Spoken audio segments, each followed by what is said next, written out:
BNP chairperson Begum Khaleda Zia উনি London যাওয়ার দিন পর্যন্ত আমরা আপনাদেরকে কন্টেন্ট দিয়েছি।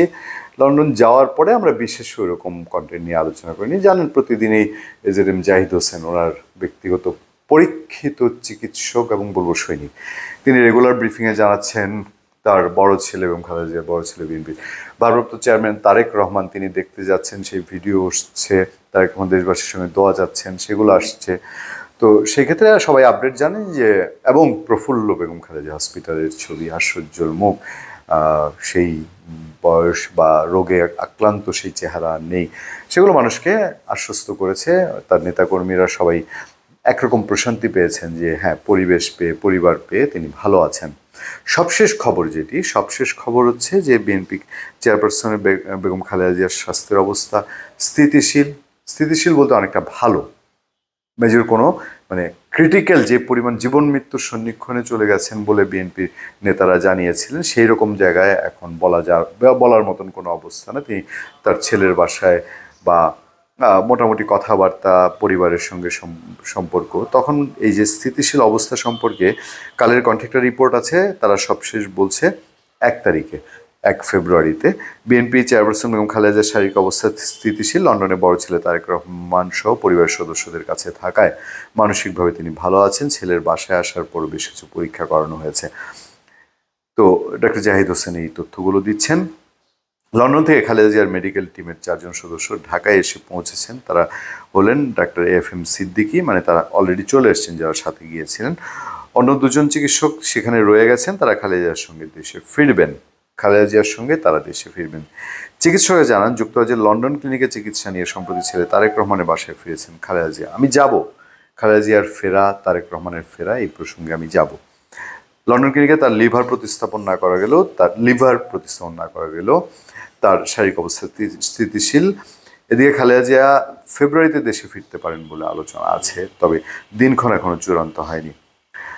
ওকে, এই পর্যন্ত গেলাম। এবার দেখেন, খালেদা জিয়া আপনার লন্ডন যাওয়ার পরে কথাবার্তা উঠেছিল যে তিনি ছেলে তারেক রহমানকে সাথে নিয়ে ফিরবেন। তারেক রহমান তার মায়ের হাত ধরে ফিরতে চান।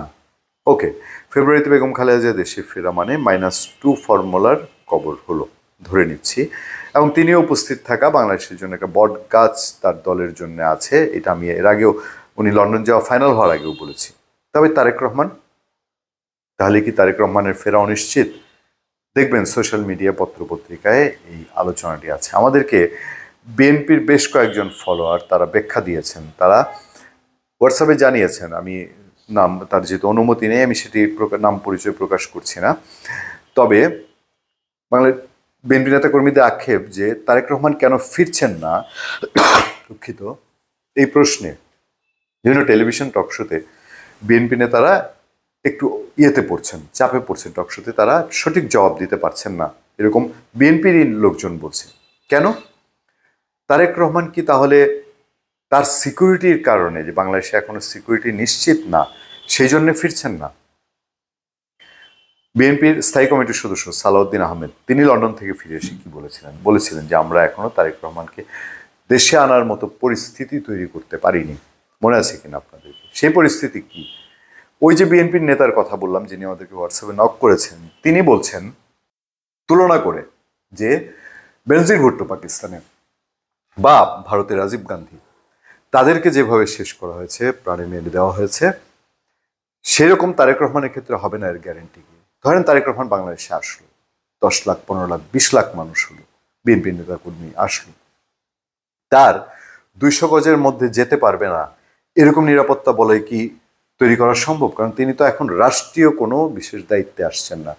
পুলিশ থাকবে, ইন্টেলিজেন্স থাকবে, বিএনপির দলীয় নেতাকর্মীরা একটা নিরাপত্তা বলয় তৈরি করবে, জান দিয়ে দিবে সেরকম নিরাপত্তা বলয় তৈরি করবে। কিন্তু পৃথিবীতে অসংখ্য নজির, এটা মালদ্বীপে আছে, এটা ইন্ডিয়াতে আছে, এটা পাকিস্তানে আছে, যে ওই বেষ্টনীর মধ্যেও কেউ যদি চায় প্রাণঘাতী কিছু করতে পারে। এই দুশ্চিন্তাটা বিএনপির মধ্যে আছে কিনা, এবং তারেক রহমান স্বাভাবিকভাবেই এখন একটা টার্গেট হবে। বলা হয় যে ভারতের কারণে হতে পারে, রয়ের কারণে হতে পারে, এরকম বিএনপির দিক থেকে বলা হয়। এটাও বলা হয় যে তার যে ভেতরে এখন রাজনৈতিক প্রতিপক্ষ নতুন করে দাঁড়িয়ে যাচ্ছে যারা, তাদের দিক থেকেও হতে পারে। কারণ তারেক রহমান আসলে তো এটা একটা অপ্রতিরোধ্য শক্তি, সেটাকে ঠেকানোর জন্য হতে পারে। সেই কারণেই কি তারেক রহমানের আশা অনিশ্চিত বা বিলম্বিত হচ্ছে?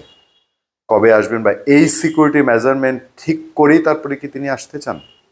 ধন্যবাদ সবাইকে, ভালো থাকবেন, সুস্থ থাকবেন, আবার দেখা হবে, কথা হবে। আপনাদের সাথে আমি আতিক রহমান পূর্ণিয়া।